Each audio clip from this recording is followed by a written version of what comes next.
Welcome to the Department of Planning and Permitting Land Use Permits Division training series. Today I'm going to walk you through the new Master Use Table of the Land Use Ordinance. This presentation is for training purposes only, and you should always check the Land Use Ordinance and any other applicable regulations to verify any information you need. Ordinance 25-2 was signed into law by Mayor Blangiardi on January 3rd, 2025, and fully goes into effect on September 30th, 2025. The goal was to simplify the land use ordinance by aligning each land use with a clear definition and presenting zoning information in a way that's easier to navigate. The revised master use table underwent a structural redesign that will make it much easier to determine which land uses are permissible where. Another key improvement is the connection between land uses and their definitions. Now each land use is clearly defined in Article 10 of the Land Use Ordinance and is easy to locate.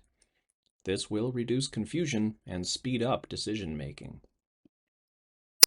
Ordinance 25-2 organizes all land uses into 5 major categories: agricultural for farming and horticulture, residential to cover everything from dwellings to group living facilities and home occupations, public, civic, institutional uses including schools, hospitals, and government buildings, commercial uses including retail, restaurants, and offices, and industrial uses like manufacturing, warehousing, and processing. These broad categories help users find what they're looking for without digging through dense legal text. One of the most noticeable changes for the master use table is the visual design. It uses color to distinguish between the 5 intuitive categories listed on the previous slide.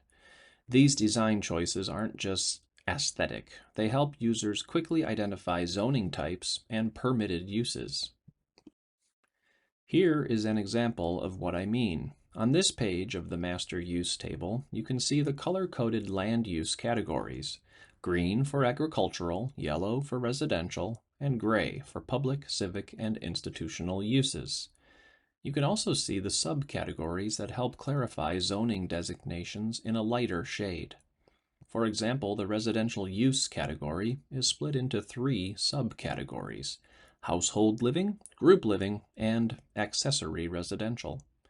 Each of those subcategories are then split into regulated land uses, like single dwelling unit, large group living facility, and home occupation. In addition to the use categories, the master use table includes a lot of important information. At the top of each page is the key, followed by the zoning district list across the top row. The use categories and subcategories are in the left column. Finally, a reference to the specific use development standards is listed in the column on the far right. Each box where a land use and a zoning district meet tells you the permissions for that use in that district. Let's break it down even more. At the top of the page is the key, which tells you what the letters and symbols in the table mean. If the box where the use and the zoning district meets has a P, the use is a permitted use in that zoning district.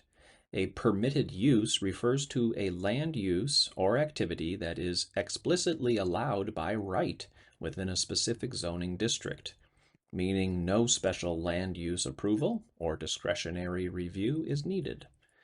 If a use is listed as permitted in the master use table, you can proceed with that use as long as it complies with applicable development standards, such as setbacks, height limits, parking.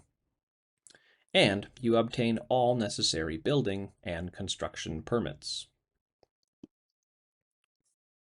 If the box where the use and the zoning district meets has a C, CM, or PRU, the use requires a land use permit in that zoning district.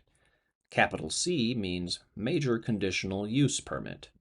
Examples of uses that require major conditional use permits include group living facilities, large wind utilities, and waste disposal.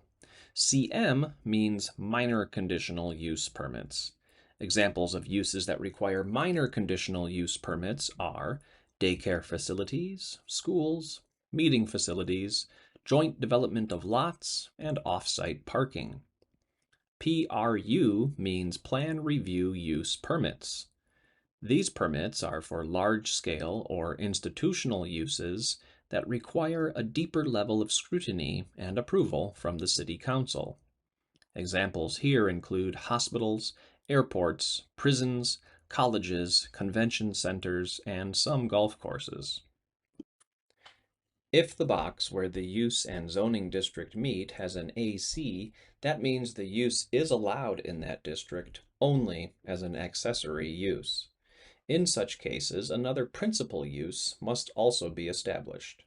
For example, a farm dwelling is only allowed where a principal agricultural use is established. An asterisk means additional specific use development standards apply. A plus sign means a special use permit may be required to confirm compliance with the State Land Use Agricultural District pursuant to Hawaii Revised Statutes, Chapter 205. Finally, if the box is blank or has a dash, that means the use is not allowed in that zoning district. Now that we've mastered the key, let's move on to the top row of the master use table, which lists all the zoning districts. The full name of the zoning districts and the purpose and intent of each district can be found in Article 3 of the LUO. When you put all this information together, you can understand the permissions for each zoning district. Permissions are determined by finding where the land use and the zoning district meet. For example, let's say you were considering establishing a school. In the left-hand column, you find the land use school, pre-K 12. Looking across that row, you see schools are P, permitted in some districts, require major or minor conditional use permits in some districts, and are not allowed at all in other districts. To see which permissions correspond to each zoning district, you find the box where the use and zoning district intersect. In this example, you see a C, a plus, and an asterisk in the box where school and Ag 2 district meet. Given that, you know that a major conditional use permit is required, a state special use permit might be required, and the use standards specific to schools also apply. You can apply this same process for any combination of uses and zoning districts.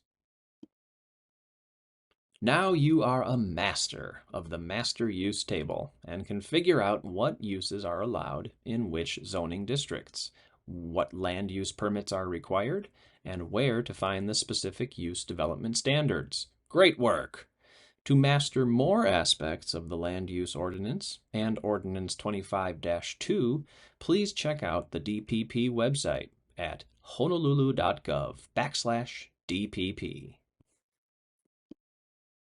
Mahalo for your time and attention today. See you in another training session soon.